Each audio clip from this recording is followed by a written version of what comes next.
En Radio Intereconomía, Pulso Geopolítico. Análisis sobre los nuevos desafíos mundiales. Presenta Rafa Jiménez.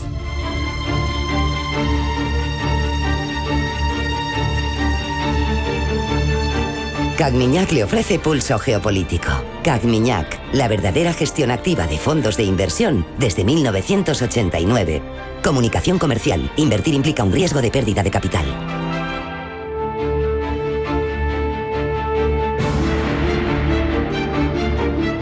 Bienvenidos a Pulso Geopolítico. Lo que ha sucedido en Polonia con los drones rusos no es una anécdota, no es una más en una serie de incidentes fronterizos que tienen algún tipo de relación remota con la guerra de Ucrania.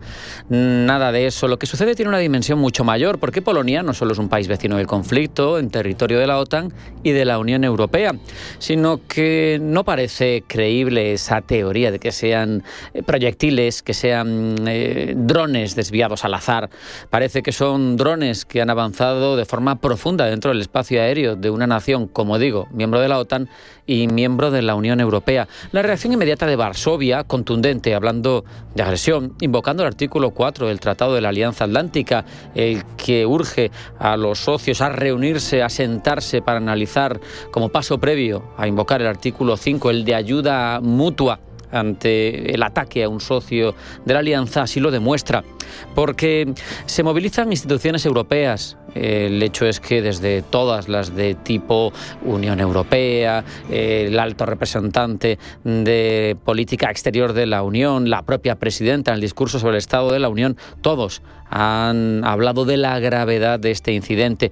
Tenemos, eso sí, es evidente, en paralelo a Bielorrusia quitándole hierro al asunto, pero es su insistencia en que no ha habido intención de violar soberanía alguna, que ha debido deberse a algún fallo en funcionamiento de los drones, que ellos también tienen algunos, no parece una excusa demasiado sólida. La primera pregunta inevitable después de este suceso es lo difícil que resulta creer, como digo, que esto sea un error técnico. Es más razonable pensar mucho más en términos estratégicos que todo esto es un test deliberado, un ensayo calculado de Moscú para medir la intensidad de la respuesta de la OTAN y de la Unión Europea, movimiento diseñado pues para evaluar hasta dónde estamos dispuestos a llegar.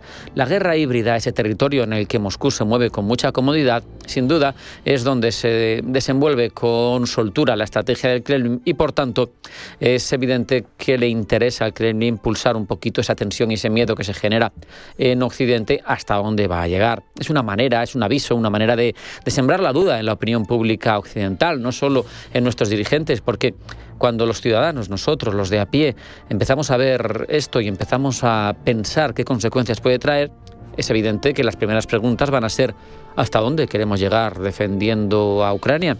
¿Qué riesgos estamos dispuestos a asumir en nombre de Kiev, con lo lejos que está? ¿Vale la pena sostener un pulso que en apariencia acerca a Europa a la antesala de una confrontación directa con Rusia? ¿Estamos enfadando al oso ruso? Y yo creo que ese cálculo es el que intenta desatar en Kremlin con unas presiones de este tipo. Bielorrusia, al minimizar lo ocurrido, cumple su papel complementario en este guión. Forma parte de la guerra psicológica que tanto le gusta lanzar a Vladimir Putin. Busca Rusia mantener a la OTAN en un terreno de duda. Por un lado, impedir que sus decisiones, que sus respuestas sean nítidas, fomentar la división entre los socios y ver que hay los más concernidos, los del este, quienes exigen firmeza inmediata en la respuesta, lógico, están más cerca de Rusia, y otros que empiezan a echarse para atrás, a apostar por la diplomacia, a contemporizar, quizá meramente por la distancia física que separa.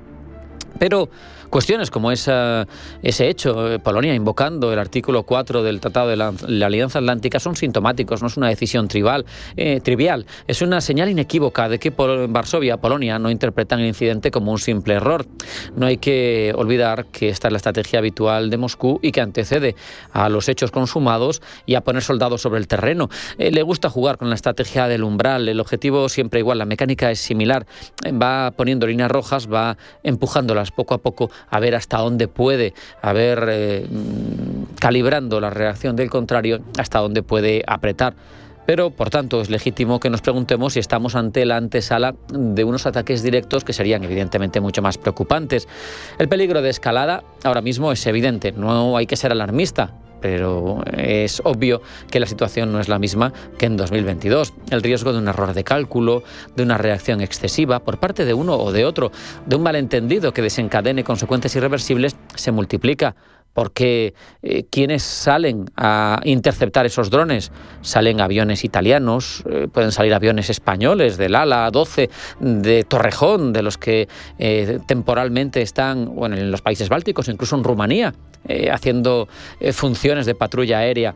Y en ese momento en el que se empujan los límites por parte de Rusia, ¿qué sucede? Si alguien se equivoca y derriba al contrario, si aprieta un botón antes de tiempo, es evidente que eso es un peligro que supongo está calibrando el Kremlin, pero es un estadio más avanzado en una circunstancia que verdaderamente puede luego tener difícil vuelta atrás. Puede abrirse una caja de Pandora que nos lleve a todos a un conflicto abierto en territorio europeo, algo evidentemente indeseable. Si no, sigue estando sobre la mesa esa advertencia de que la guerra híbrida tiene múltiples rostros. No pensemos solo en los ataques en tiempo electoral, en los hackers, hablemos de desinformación, pero también de sabotajes y también, cómo no, del uso de los drones para pulsar nuestra capacidad de respuesta firme o no. Al final Europa se está enfrentando a una prueba existencial. ¿O es capaz de articular una respuesta firme, unida, que desactive esa estrategia del umbral, de empujar los límites que tanto le gusta a Moscú y que explicábamos antes, o se va a quedar atrapada en un ciclo interminable de provocaciones cada vez más arriesgadas, cada vez más cercanas al peligro que genera ese fallo, ese malentendido? La verdadera pregunta ahora es no si los drones entraron en Polonia por accidente, por cálculo. La verdadera pregunta es si nosotros, los europeos occidentales, comprendemos que ya está en juego nuestra propia seguridad, nuestro propio futuro, si estamos dispuestos a defendernos con la seriedad que el momento exige, si es el momento de decidir si queremos ser actores de nuestro destino o queremos ser espectadores de cómo otros dibujan nuestro destino por nosotros. Vamos a hacer un alto en el camino. A la vuelta, a titulares de información geopolítica que elabora Blanca del Tronco. Ahora un momentito para publicidad y a la vuelta continúa Pulso Geopolítico en Intereconomía.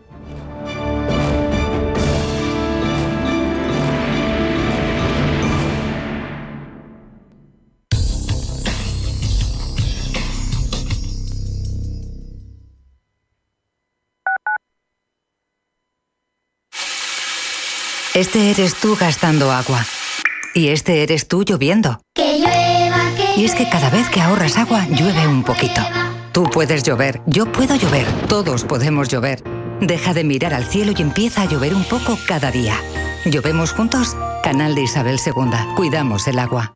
Atención inversor, únete al club de inversión de Grupos Eneas. Estamos especializados en la compra, reforma y venta de inmuebles y otros activos, ofreciendo rentabilidades muy atractivas. Coinvierte con nosotros. 91 639 0347. Grupos Eneas, tu aliado en la inversión. Cada mes las empresas o sus gestores deben elaborar las nóminas de sus empleados y para ello tendrán que conocer las cotizaciones a la Seguridad Social que se deben aplicar en los diferentes casos. Tanto los empresarios como los trabajadores pagan cada mes las cotizaciones a la Seguridad Social. En realidad es la empresa la que realiza el pago tanto de la parte que le corresponde como de la parte del trabajador tras haberle retenido en la nómina las cantidades correspondientes. Las cotizaciones de la Seguridad Social se destinan a pagar gastos como la cobertura sanitaria, las pensiones o las prestaciones por desempleo, entre otros conceptos.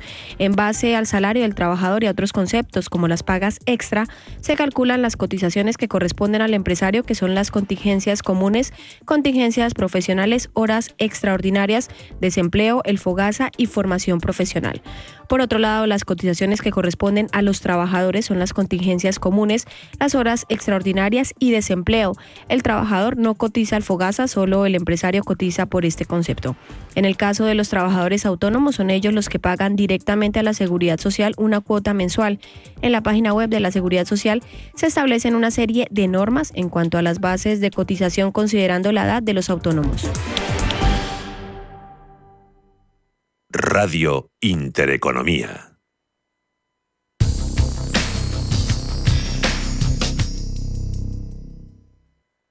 Radio Intereconomía, una excelente plataforma para anunciar tu empresa, con una audiencia exclusiva, con poder adquisitivo medio alto y que sabe lo que quiere. Teléfono 91 999 2121. y en comercial @intereconomía.com. Radio Intereconomía, la radio de las empresas.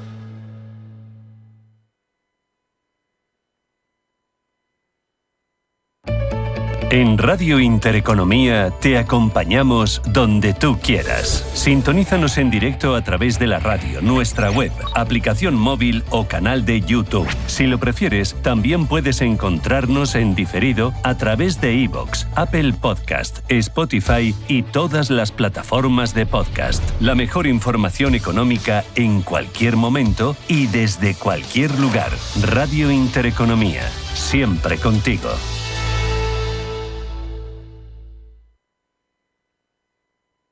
Los nuevos conceptos energéticos son ya un presente. Por ello, en Radio Intereconomía nos sumamos cada semana a I+Verde, un programa sostenible y eficiente, productivo e innovador en el que analizamos etiquetas tan conocidas como eco, cero, bajas emisiones, descarbonización o renovables. Recíclate cada martes de 10 a 11 de la noche en Radio Intereconomía con José Luis Pichardo y descubre el futuro más verde. Explora la revolución digital en Cripto Capital.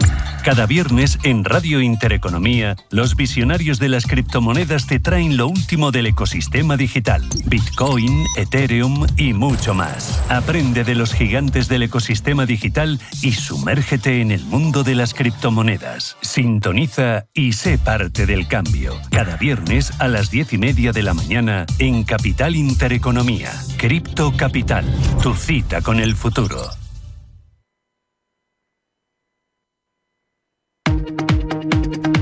AppLovin es una compañía de tecnología móvil fundada en Palo Alto en 2012. La compañía se dedica principalmente a servir a los desarrolladores de apps para que puedan comercializar, publicar, analizar y monetizar su contenido. La empresa saltó al radar cuando Pocket Gamer clasificó a AppLovin en su lista de los 50 mejores creadores de juegos móviles. La historia de AppLovin es también una historia de adquisiciones, unas veces exitosas y otras que no funcionaron. La compañía anunció la adquisición de la empresa de monetización móvil MoPub de Twitter por $1.100 millones. Un año después, intentó comprar Unity Technologies a cambio de $17.000 millones en acciones. Un mes después, la junta de la empresa rechazó la propuesta.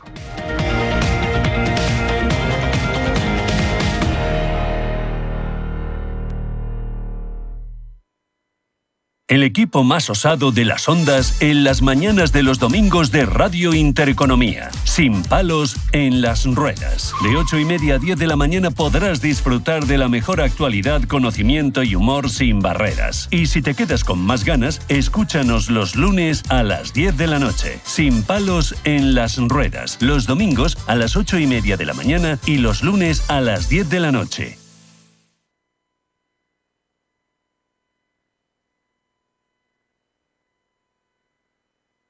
Toda la actualidad, información y análisis en tiempo real sobre banca, empresas, finanzas personales, bolsa, gestoras y fondos de inversión en intereconomía.com. Con la opinión de los mejores expertos del mundo económico, empresarial y bursátil. Toda la programación en directo y con la posibilidad de escuchar en cualquier instante los mejores momentos de la emisora española líder en información económica. Sigue bien informado en intereconomía.com.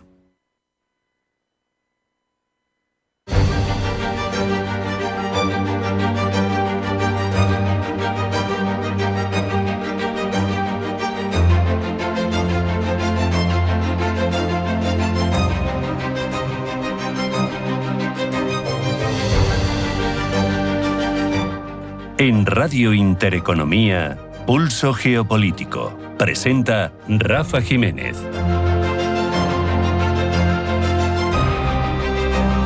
Abordamos ya las noticias más relevantes de la jornada, primero en forma de titulares que elabora Blanca del Tronco. Blanca, bienvenida, buenas tardes. Buenas tardes. Comenzamos en Polonia, que invoca el artículo 4 de la OTAN tras la violación de su espacio aéreo. El primer ministro polaco Donald Tusk ha anunciado tras la violación del espacio aéreo por parte de drones rusos que invoca el artículo 4 del Tratado de la OTAN, que contempla que los aliados se consultarán cuando a juicio de cualquiera de ellos la integridad territorial, la independencia política o la seguridad de cualquiera de las partes fuese amenazada. Ursula von der Leyen tilda de imprudente y sin precedentes ese ataque ruso que ha afectado a Polonia. Desde Bielorrusia aseguran, sin embargo, que los drones rusos que atacaron Polonia perdieron el rumbo debido a la actuación de los sistemas de lucha radioeléctrica rusos y ucranianos. Minsk admite además haber derribado en su territorio parte de los drones y destaca que Polonia le advirtió de la aproximación de aparatos no tripulados hacia su frontera. La Comisión Europea propone sanciones a ministros israelíes y la suspensión del pacto comercial con Israel. Noticia que celebran desde el gobierno español, aunque para la vicepresidenta segunda del Ejecutivo, Yolanda Díaz, estas sanciones llegan tarde.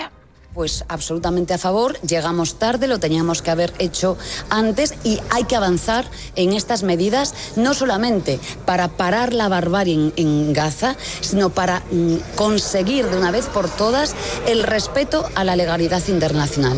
Israel continúa mientras la toma de la ciudad de Gaza. Allí se ha destruido una treintena de edificios solo en esta última semana en una campaña que no se detiene, que promete extender tras el ataque en el que murieron 6 personas en Jerusalén. Naciones Unidas, por cierto, ha convocado a su Consejo de Seguridad para evaluar el último ataque israelí contra territorio de Qatar ayer. La Global Summit Flotilla denuncia, entre tanto, un segundo ataque con dron contra una de sus embarcaciones en Túnez. Segundo ataque después de que un dron, denuncian desde la flotilla, lanzara a la víspera un artefacto contra uno de sus principales barcos, provocando un incendio. Irán no permitirá inspectores de la Organización Internacional de Energía Atómica como parte de su acuerdo. El ministro de Asuntos Exteriores iraní, Abbas Araqi, ha asegurado que el acuerdo firmado ayer con la Agencia Internacional de Energía Atómica no incluye permitir que los inspectores de la agencia regresen a las instalaciones nucleares iraníes. Sin embargo, Araqi no ha descartado que se puedan permitir inspecciones después de nuevas negociaciones. Nepal permanece bajo control militar en medio del caos y sin gobierno. Nepal se sumerge en el caos tras la renuncia del primer ministro de Nepal, Sharma Oli, producto de un levantamiento juvenil de 24 horas que se ha cobrado la vida de al menos 25 personas en la represión más sangrienta de la historia democrática reciente del país y la asunción de la seguridad por parte del ejército de este país. De vuelta a Europa, Francia vive una jornada de protestas con llamamientos a bloquear el país. Protestas impulsadas a través de las redes sociales en medio de un clima de incertidumbre política y después de que Emmanuel Macron haya nombrado a Sebastián Lecornu como nuevo primer ministro. Y continúa el juicio contra Bolsonaro en Brasil. Cuarta sesión de la fase final del juicio contra el expresidente brasileño por supuesto intento de golpe de Estado después de que ayer martes el juez considerara al líder ultraderechista culpable de haber intentado atentar contra el régimen democrático e instalar una dictadura tras ser derrotado en las urnas por el actual gobernante Luis Ignacio Lula da Silva.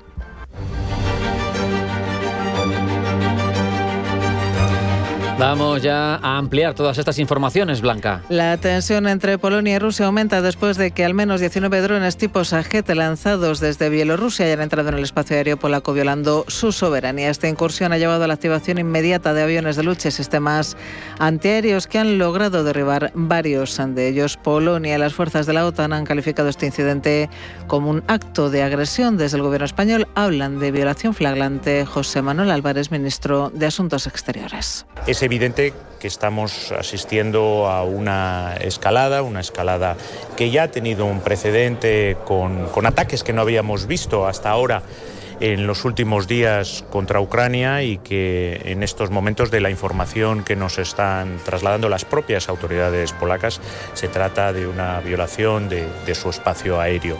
El resto de gobiernos de la Unión Europea tachan también de inaceptable la incursión de drones rusos en territorio polaco. Polonia invocará el artículo 4 de la OTAN que contempla que los aliados se consultarán cuando la integridad territorial, la independencia política o la seguridad de cualquiera de ellos esté en peligro. Rubén Gil.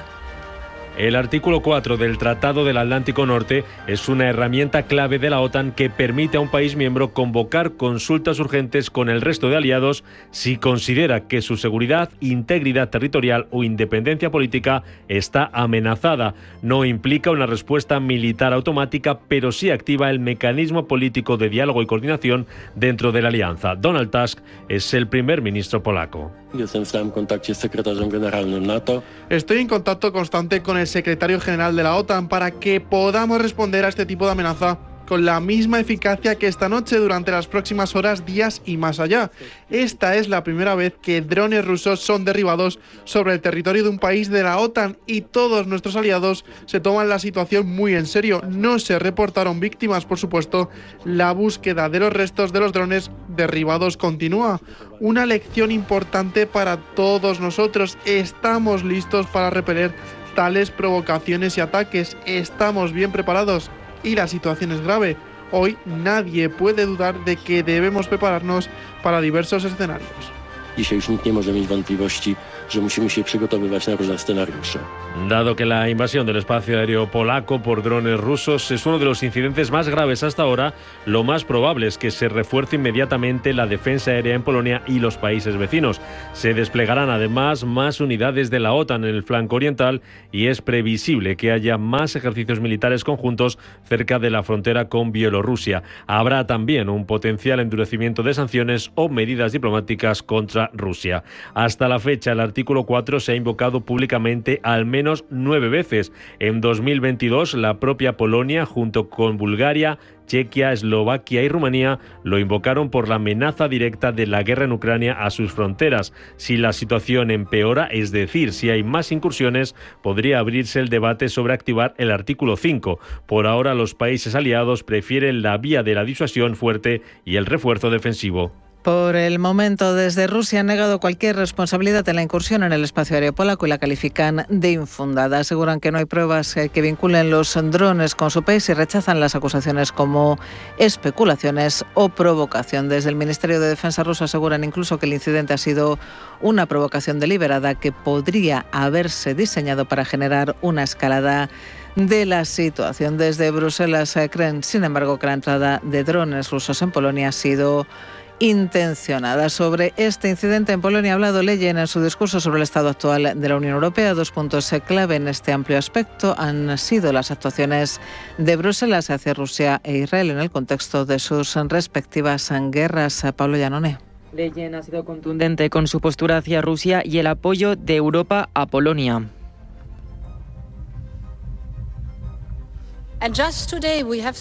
Y justo hoy hemos presenciado una violación imprudente y sin precedentes del espacio aéreo de Polonia y Europa por parte de más de 10 drones rusos Shahid. Europa se solidariza plenamente con Polonia.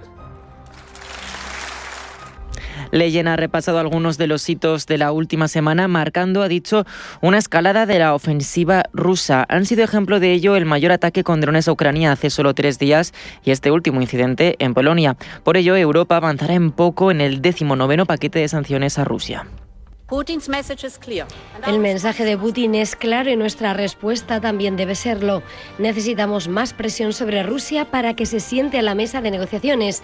Necesitamos más sanciones. Actualmente trabajamos en el paquete 19, en coordinación con nuestros socios. En particular, buscamos acelerar la eliminación gradual de los combustibles fósiles rusos. Estamos considerando la flota en la sombra y a terceros países. Y al mismo tiempo necesitamos más apoyo para Ucrania.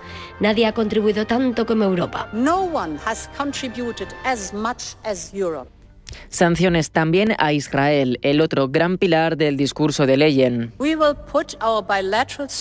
Suspenderemos nuestro apoyo bilateral a Israel, suspenderemos todos los pagos en estas áreas sin afectar nuestra colaboración con la sociedad civil israelí ni con Yad Vashem.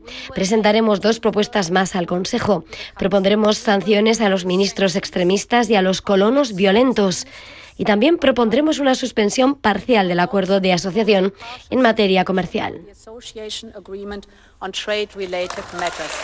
Leyen ha remarcado que estas sanciones no afectarán a las relaciones entre Bruselas y los civiles israelíes. Son el camino escogido por la Unión Europea para avanzar en un alto el fuego a corto plazo y en el largo, ha dicho, lograr una solución de 2 estados. Desde el Gobierno celebran este anuncio de sanciones a Israel, aunque la vicepresidenta segunda del Ejecutivo, Yolanda Díaz, cree que llegan tarde. Pues absolutamente a favor, llegamos tarde, lo teníamos que haber hecho antes y hay que avanzar en estas medidas, no solamente para parar la barbarie en Gaza, sino para conseguir de una vez por todas el respeto a la legalidad internacional. Sobre el terreno en Gaza, nuevo ataque de las fuerzas de defensa israelíes a un edificio de gran altura en la ciudad de Gaza.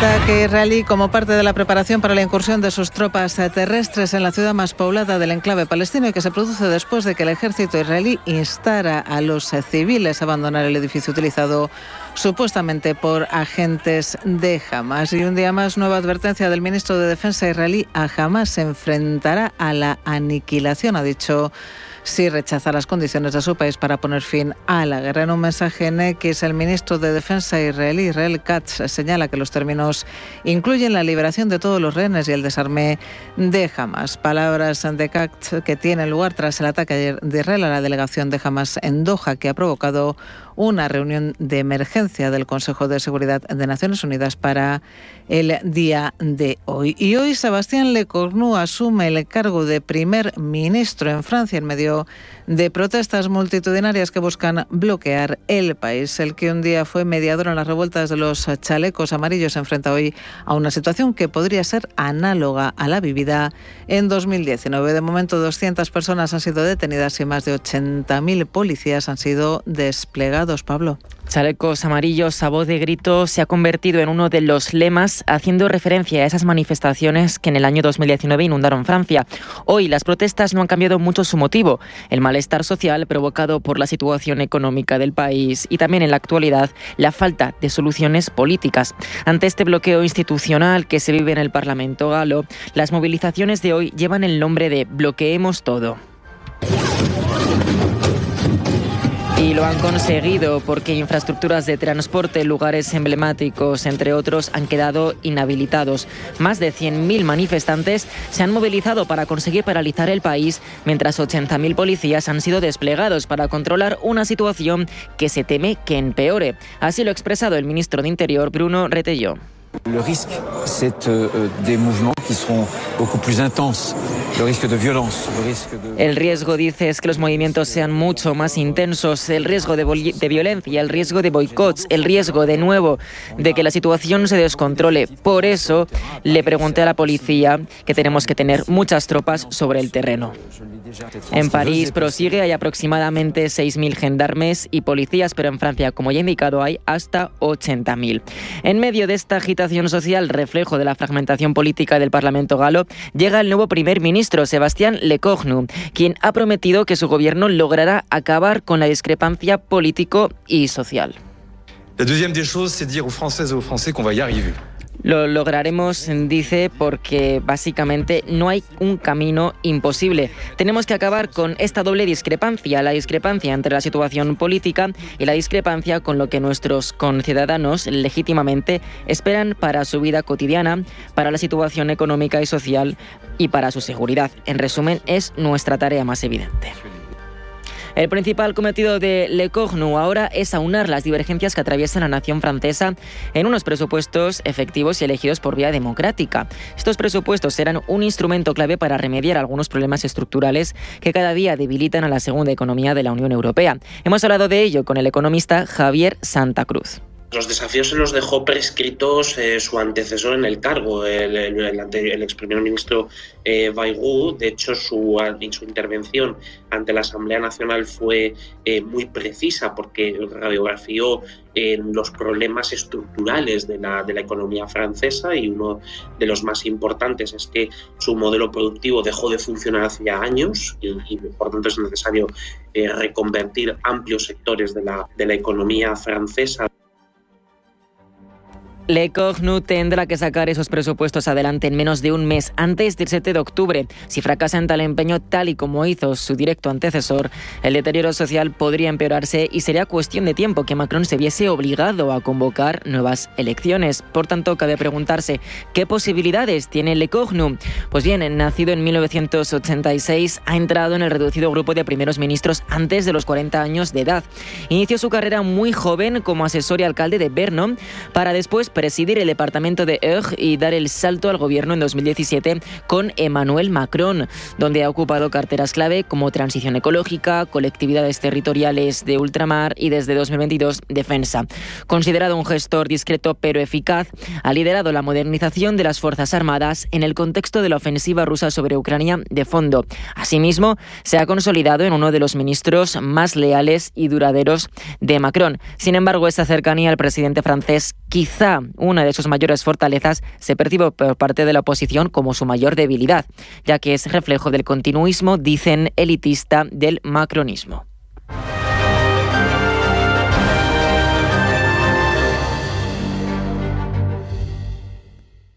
Chinchón, con su icónica plaza, escenario de grandes películas de la historia, el túnel de Zacatín bajo la singular Plaza Mayor de Colmenar de Oreja, el Museo de Cine de Villarejo de Salvanés, el impresionante Palacio de Goyeneche de Nuevo Baztán, primer proyecto urbanístico... Imposible contarte en tan poco tiempo todo lo que puedes descubrir en las villas de Madrid.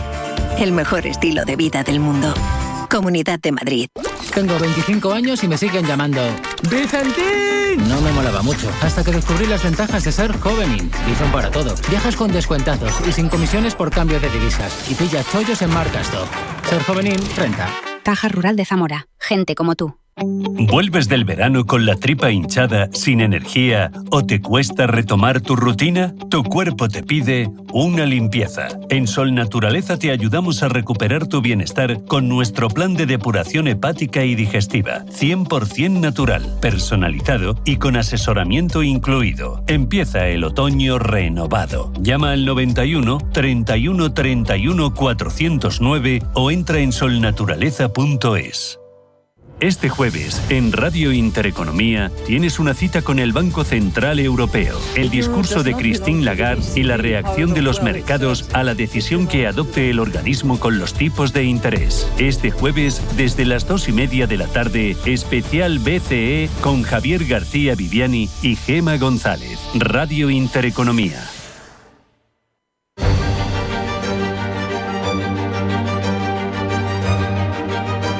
En Radio Intereconomía, Pulso Geopolítico. Presenta Rafa Jiménez.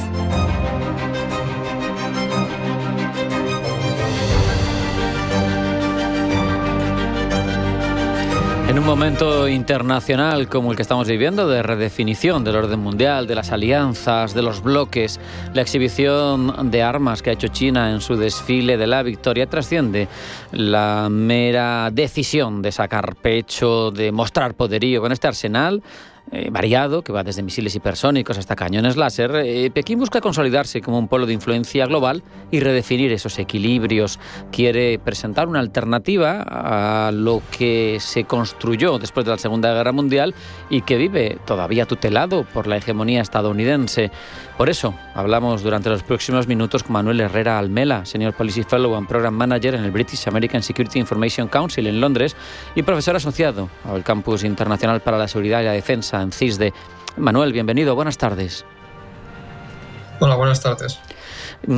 Ese desfile del Día de la Victoria, más allá de las implicaciones geopolíticas que hemos analizado en otros momentos, nos ha mostrado muchas armas que parece que a los expertos les han impresionado, les han sorprendido. No sé, en tu opinión, qué representa la exhibición de esos sistemas de armas, de sus capacidades, así en una primera contextualización, ¿cómo viste el desfile en lo que se refiere a armas?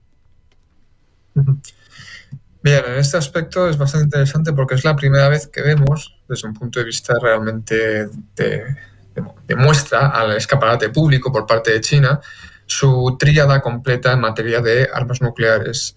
En el sentido de que, es decir, ya en el pasado sabíamos que hasta cierto punto los chinos, porque la única capacidad que nunca habían mostrado eran sus bombarderos estratégicos y los misiles asignados a dichos bombarderos, pero sí que sabíamos que existían. En 2019, si mal no recuerdo, hubo una primera muestra de ellos, aunque fuese desde un punto de vista de fotografías, pero hoy lo que tenemos tras este desfile es que los chinos nos han mostrado al mundo su tríada nuclear completa, con todas sus capacidades, sea de ataque aéreo, sea de ataque por agua, submarino, o sea también de su capacidad de disuasión por tierra. Entonces, esto ha sido básicamente la gran muestra de escaparate al mundo de la tríada nuclear completa por parte de China, que si bien ya sabíamos que existía o teníamos la certeza de que existía, hasta ahora no la habíamos visto completa en toda su capacidad, incluida también con las nuevas armas dentro del proceso de modernización que ha llevado a cabo China en los últimos años. Manuel, supongo que es una pregunta compleja porque no tenemos ni tiempo para ello y además las generalizaciones son difíciles, pero ¿se puede decir que está en primera división en materia de armas? Sabemos que seguramente Estados Unidos tendrá algunos avances porque es la primera potencia mundial, pero lo que quiero es una pregunta cualitativa, ¿no? Esta tecnología armamentística que tiene China ya está al nivel de lo más avanzado que hay en el mundo en armas. Hasta cierto punto se podría decir que sí. Es decir, realmente cuando se inició este nuevo proceso de modernización de los arsenales nucleares, no únicamente el chino, también el ruso y el estadounidense, los que llevaron la delantera, o el primer programa así de grandes modernizaciones, vino por parte de Rusia. Fueron los rusos quienes iniciaron el gran avance de modernización de su arsenal y de actualización de su arsenal nuclear a los nuevos tiempos y a las nuevas necesidades estratégicas del Kremlin. Y, digamos, Estados Unidos y China han venido rezagados tras Rusia. ¿Cuál es a lo mejor la gran diferencia en comparación con Rusia o Estados Unidos? Porque Estados Unidos también ha tenido muchos problemas de financiación, al igual que Rusia, para iniciar el proceso de modernización, que lo iniciaron en 2019 de manera ya oficial. Los chinos trataron más, los chinos lo iniciaron realmente un poco más tarde, a lo mejor un año después, pero los chinos lo han planificado de una manera mucho más exhaustiva, mucho más acorde y mucho más con sus necesidades estratégicas a largo plazo para disuadir a Estados Unidos. No olvidemos que, tal y como se plantea ahora mismo el arsenal nuclear chino, el principio de la política de no primer uso por parte de China queda totalmente relegada, aunque no formalmente, porque China sigue defendiendo que la política de no primer uso es su política oficial, pero desde un punto de vista práctico realmente tenemos el desarrollo de una disuasión limitada de carácter global, o en este caso intercontinental, enfocada ciertamente a Estados Unidos. Y los chinos, en comparación con Rusia y Estados Unidos, sí que han sabido planificar eso de una manera mucho más clara, definida, y han inyectado todos los recursos financieros y tecnológicos necesarios para alcanzar su objetivo, que es tener más o menos aproximadamente 1.000 armas nucleares para el año 2030, en términos operativos. Sobre esto te iba a preguntar. El otro día, hablando con un militar experto en estas cosas, yo le decía, bueno, al final tienen armas nucleares todos, pues podemos tener esa disuasión, ese miedo a ser exterminado por el otro, ¿no? El efecto de destrucción mutua asegurada. Y él, aparte de que sabemos que a Rusia ya no le convence y por eso plantea el uso de las tácticas, pero él decía, no, los únicos que tienen destrucción mutua asegurada ahora mismo, con las cifras actuales, son Estados Unidos y Rusia, porque los otros, aunque tengan, no tienen el número crítico de ojivas nucleares para que se consiga ese efecto. Creo que le situaba, te hablo de cabeza, puedo estar equivocado, en torno a 1.500. Claro, China tiene muchas menos. Eso, vamos a decir, es tranquilizador, en tanto en cuanto no va a dar un paso adelante ni va a embarcarse en una lucha así, porque sabe que está en inferioridad de condiciones frente a las 5.500 o 6.000 cabezas rusas y a las algo menos estadounidenses. Pero cuando presentan un desfile el DF-5C, esa arma hipersónica, 20.000 kilómetros de alcance, 10 ojivas nucleares, es como contradictorio, ¿no? Dices, estoy demostrando que puedo llegar a ti. Claro, no. De hecho, desde un punto de vista, y esto coincido también con otros colegas y compañeros en la profesión, es decir, tras haber visto el desfile, y sobre todo, dado el hecho de que se ha configurado un eje en favor de China respaldado por estados como son Rusia o Corea del Norte, se ha configurado ese eje en torno a China con ese respaldo, es evidente, o así lo entendemos yo y varios colegas en la profesión, que el desfile buscaba mandar un mensaje claro y alto a Estados Unidos diciendo: tenemos una capacidad renovada, reforzada y seguirá actualizándose y reforzándose en los próximos años para disuadir cualquier opción de Estados Unidos de intervenir en escenarios, intervenir en posibles escenarios de conflicto o escenarios de tensión, digamos, del Asia-Pacífico. Concretamente estoy pensando en dos que son muy importantes para China, que pueda ser la cuestión de Taiwán o la cuestión de la península de Corea. Y el desfile ha girado en torno a eso, en mandar un mensaje claro a Washington diciendo: tenemos capacidad de disuadiros y, si es necesario, de alcanzaros. Claro. Con todo nuestro potencial.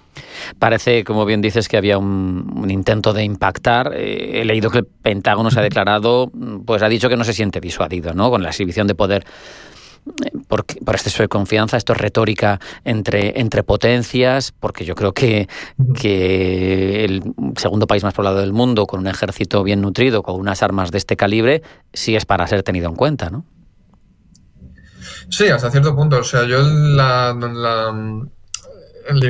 reacción del Pentágono, obviamente, sí se puede asumir como que es una cuestión realmente de carácter, más retórico que práctico. Ahora bien, no olvidemos que en términos de capacidad de antimisiles, Estados Unidos sigue estando a la cabeza del mundo. Es decir, Estados Unidos sigue teniendo la mejor infraestructura antimisiles del mundo en la actualidad, a lo mejor seguida por Israel, pero en tercer lugar a lo mejor más Rusia. Pero a día de hoy Estados Unidos sigue siendo uno de los países, o sigue siendo el principal país capaz de repeler un ataque masivo de misiles. O sea, yo creo que es el primer país del mundo que puede repeler de manera efectiva un ataque masivo de misiles. Fíjate, Manuel, pues esto me genera también una duda, que es, has mencionado Israel, y vimos que por colmatación, por saturación, esa cúpula acaba siendo vulnerable. Y si algo tiene Rusia y si algo tiene China, son muchos misiles. Sí, no, de hecho, esa es la razón por la cual la administración Trump se ha embarcado en un proceso de modernización de toda su capacidad antimisilística, con la especie de el Golden Dome número 2, el 2.0, que replicaría el modelo israelí, pero lo llevaría a un nivel incluso más avanzado y de mayor y más desarrollado que el israelí. Por lo tanto, obviamente los americanos están también avanzando y actualizándose en ese ámbito. Recordemos que la cuestión con los misiles en general siempre es tener capacidad misilística, pero también capacidad antimisilística. Claro. Si no llegas a ser vulnerable. Y en el caso chino podría ser también una de las razones por las cuales se pretende sobreenfatizar la capacidad disuasoria del arsenal nuclear chino, porque a lo mejor existe una carencia de capacidad antimisilística.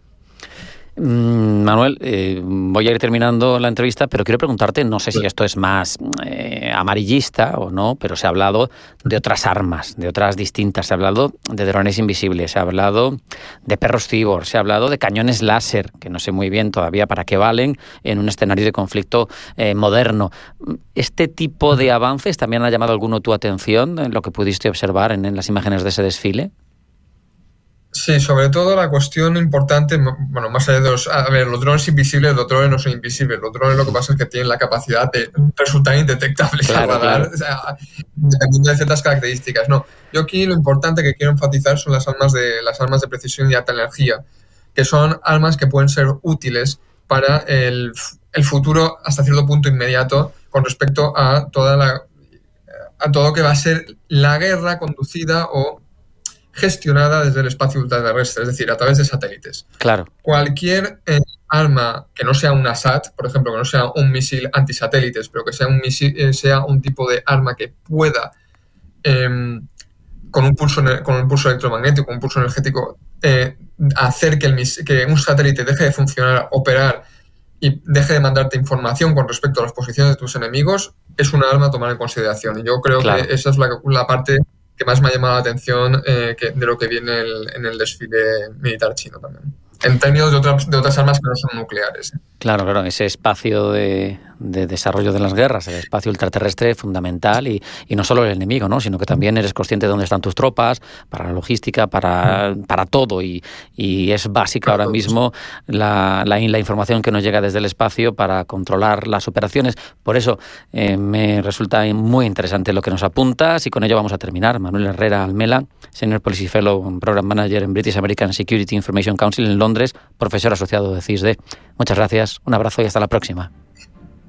Muchas gracias y gracias por invitarme. Hasta la próxima.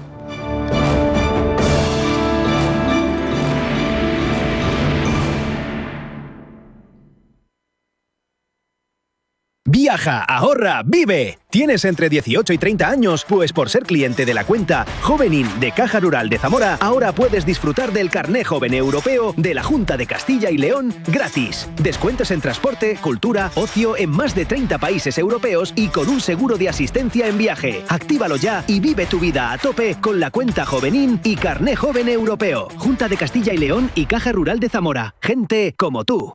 En Finaccess Value queremos ayudarte a conseguir tus objetivos financieros. Finaccess Value, gestión de patrimonios centrados en la prudencia y la gestión del riesgo. Un enfoque global y más de 20 años del grupo Finaccess nos avalan. Más información en finaccessvalue.es y en el 91 737 4114. Finaccess Value, agencia de valores, figura inscrita en CNMV con el número 301.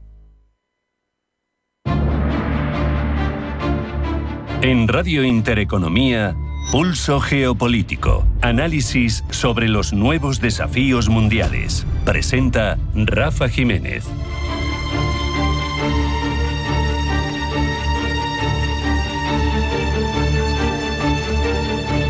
En un momento en el que la seguridad europea atraviesa uno de sus mayores desafíos desde el fin de la Guerra Fría, NB8, un foro que reúne a los países nórdicos y bálticos, gana protagonismo. Es una herramienta más de las muchas que se están poniendo sobre la mesa.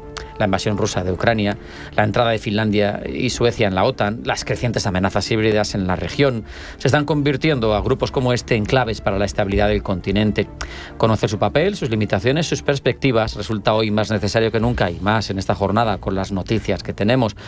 Para eso, hablamos ya con Armando Jiménez San Vicente, profesor de Relaciones Internacionales de la Universidad Francisco de Vitoria. Armando, un placer tenerte con nosotros. Buenas tardes. El placer, como siempre, es mío.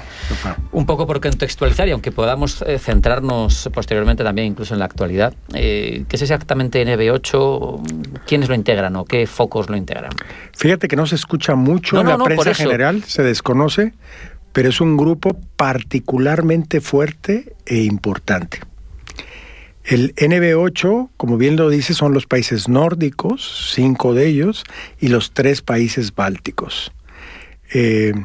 Ha sido clave en la integración económica, rápida integración económica y mejora del ingreso medio de los 3 países bálticos que se incorporaron después del 91 a lo que es Europa y después a la Unión Europea. Estamos hablando de Estonia, Lituania y Letonia. Y sucede que estos países también son los que tienen una frontera común con Rusia, igual que Ucrania, de 2.555 kilómetros, y de alguna manera son los más vulnerables a ataques.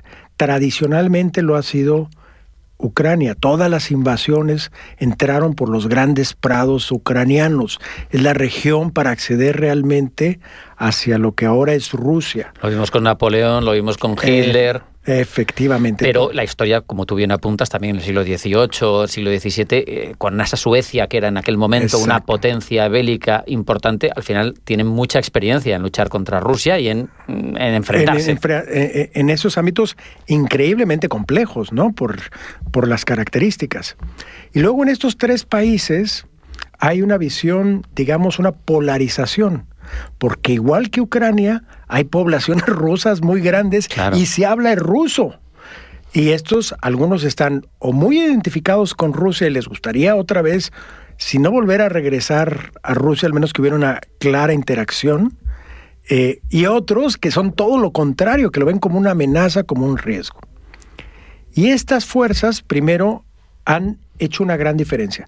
Los 5 países nórdicos, además de ser muy ricos, también son muy vulnerables porque se encuentran en la región geopolítica, una de las más complejas del mundo actual y la que en el futuro lo va a hacer, que es precisamente todo el mar del Ártico, que se está derritiendo.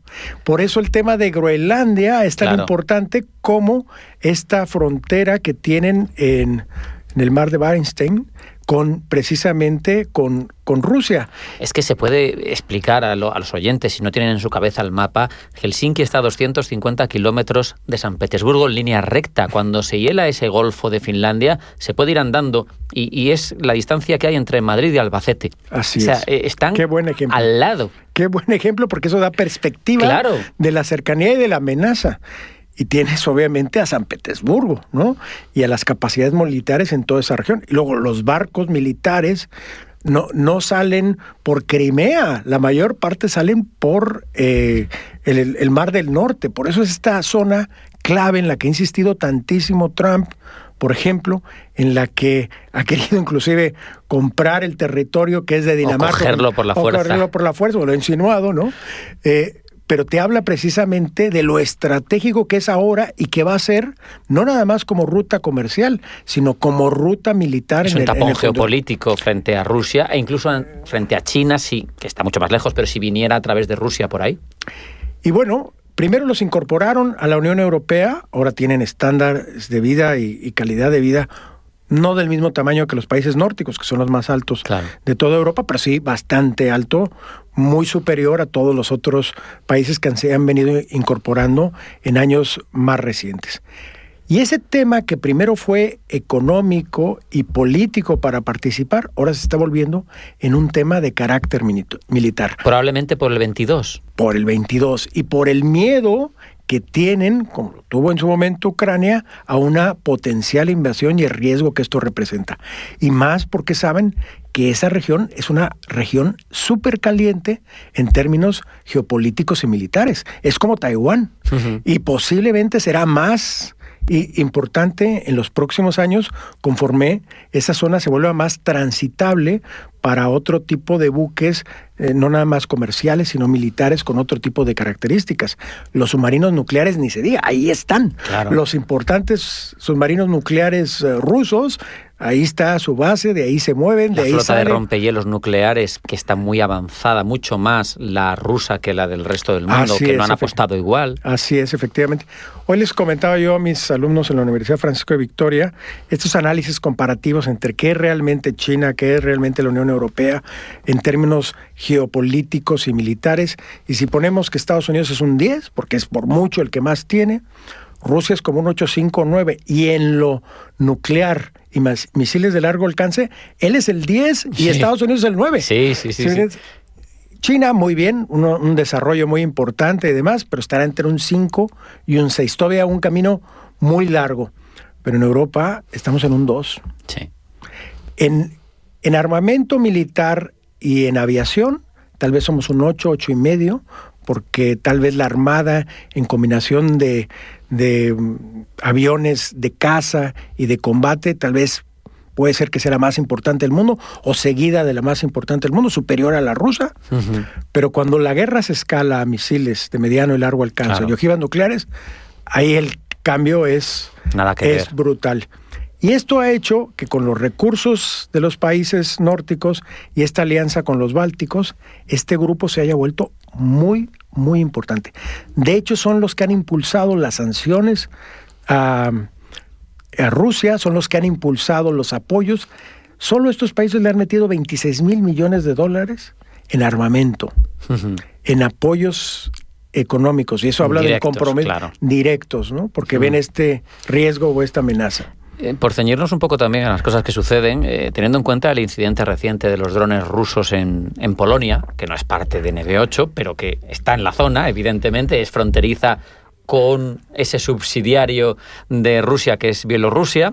¿Qué papel puede jugar, por ejemplo, NB8 en la coordinación de respuestas regionales? Porque al final es colectivo, es potencia, es agrupación. Ha sido muy importante, tanto que dos países, Finlandia y Suecia, que no eran parte de la OTAN, se volvieron parte de la OTAN por este acuerdo institucionalizado. Habían querido mantenerse en una posición más de medianía, de imparcialidad, pero esto ha llevado a eso. Y Polonia es el otro país también con un factor de riesgo enorme y que, bueno, pues como bien lo comentaste, como pasa por Ucrania, también las invasiones han sido por lo que antes era Prusia y esa región. Entonces una región de mucho riesgo.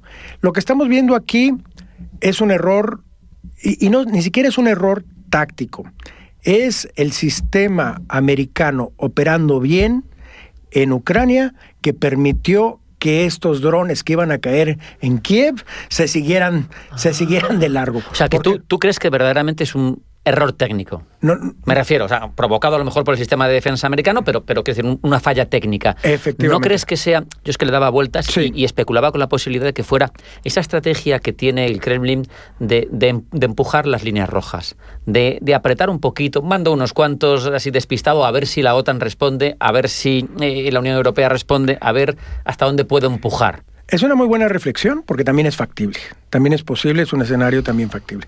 Pero en estos momentos lo que le interesa a Rusia y que de la última vez que estuvimos conversando ha sabido sobrevivir estas 2 semanas, inclusive yendo con Xi Jinping y no hay sanciones económicas, ni hay acciones, ni hay discursos muy agresivos con Rusia después de que se pasó el ultimátum y no cumplió. Entonces lo que tiene que ahorita es como decíamos, ganar tiempo. Claro. Entonces, todo lo que sea provocar no le ayuda, porque lo que necesita es llegar a cerca del invierno habiendo consolidado las regiones que geopolíticamente, económicamente y militarmente le interesan. Y aquí lo que pasó es eso. Además, la trayectoria, se ven algunos documentos que vi, es bastante errática. Son estos domos geomagnéticos eléctricos que atontan a los drones, claro, que los hacen que no se coordinen bien, que se sigan, y acabaron explotando en territorio polaco. Esto, al revés, le sirve a la OTAN, porque en un dado caso extremo que no va a suceder, podría verse como una incursión militar o un ataque militar a un miembro de la OTAN, y todos los demás tendrían que responder. De momento ha apelado al artículo 4, que es el previo Exacto. a la ayuda, es el de vamos a sentarnos a ver esto, todos juntos. A pedir responsabilidades. Exacto. De momento no es el 5, que el 5 es el de la ayuda mutua. Exacto. Pero bueno, es serio, por lo menos diplomáticamente es serio. Diplomáticamente es de tensión, de decir, yo quiero respuestas para explicar esto. Y eso lo va a aprovechar muy bien Occidente, y lo va a aprovechar también bien la Unión Europea. Entonces, de alguna manera creo que le va a servir en impulsar la agenda, ¿no? Yo sé que no eres adivino, yo siempre lo digo cuando pregunto una cosa así, pero es que hay que mojarse también. En principio descartamos que haya una invasión abierta de Rusia a ningún país occidental, hoy por hoy, bueno, occidental, de bloque occidental, nos entendemos. Pero si lo hubiera, ¿Polonia o países bálticos? Es una apuesta, porque al final nadie sabe lo que está en la cabeza de Putin, pero sí sabemos lo que nos parece más lógico para él y lo que tendríamos que reforzar los demás. Hay que entender que Rusia es muy fuerte en dos ámbitos. En este que está peleando, de la guerra de trinchera con soldado, metralleta y apoyo con artillería tanques, convencional. Efectivamente, muy fuertes, con más 2 millones de soldados potenciales, ¿no? Metralletas, munición, etcétera, y en misiles de mediano y largo alcance, y número 1 en armamento nuclear. Nadie tiene el número de ojivas nucleares que tiene, algunas más viejas, pero nadie tiene las que tiene Rusia. Tomando en cuenta el contexto geográfico de la zona, pues es mucho más complicado por los países bálticos. A menos de que en los próximos 15 o 20 años esté tan militarizada esa región que esa va a tener que ser la puerta de entrada o de salida o de destrucción obligada para una confrontación internacional. Desde luego lo que está claro es que esas son las zonas más calientes de esa frontera larga que tiene Rusia con los países occidentales y que incluye, por ejemplo, ya no podemos hablar de ello, pero Kaliningrado, que también lo hemos tratado, el corredor Suwalki y todas esas zonas tan complicadas porque la antigua Königsberg, donde nació Immanuel Kant, está bajo control ruso, por si alguien no lo sabe. Armando Jiménez de San Vicente, profesor de Relaciones Internacionales de la Universidad Francisco de Vitoria. Siempre es un placer aprender contigo. Muchas gracias. El placer siempre es mío. Un abrazo, hasta la próxima. Muchas gracias. Nos vamos a marchar. Hasta aquí hemos llegado en esta jornada en la que hemos dado eco a una reflexión primera sobre esos sucesos con los drones rusos en Polonia. Luego les hemos contado las noticias más relevantes de la jornada, para a continuación ahondar en dos asuntos distintos. Por un lado, qué armas nos mostró China, qué pretendía con ellas, qué capacidades le otorgan, y por otro, grupos de países que quieren defenderse ante Rusia, NB8. Hasta aquí Pulso Geopolítico, no hay tiempo para más. Hasta mañana.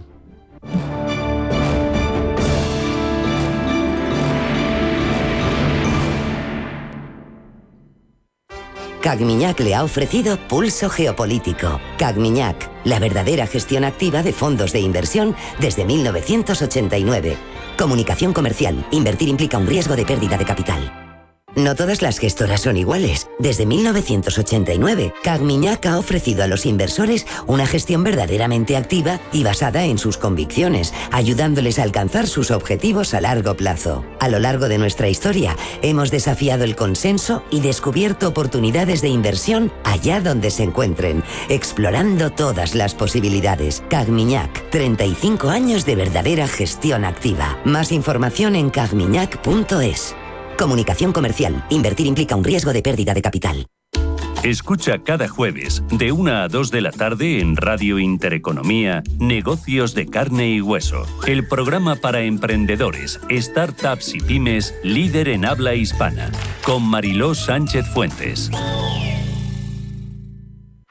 Geopolítica, mercados, bancos centrales. Los temas más candentes que impactan en la economía mundial están en Visión Global. Cada tarde de lunes a viernes a las 7 con Marta Isern. Visión Global. Marcamos la diferencia. Radio Intereconomía. Radio Intereconomía.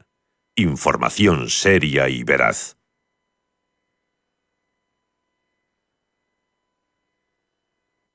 Hola, soy Rafa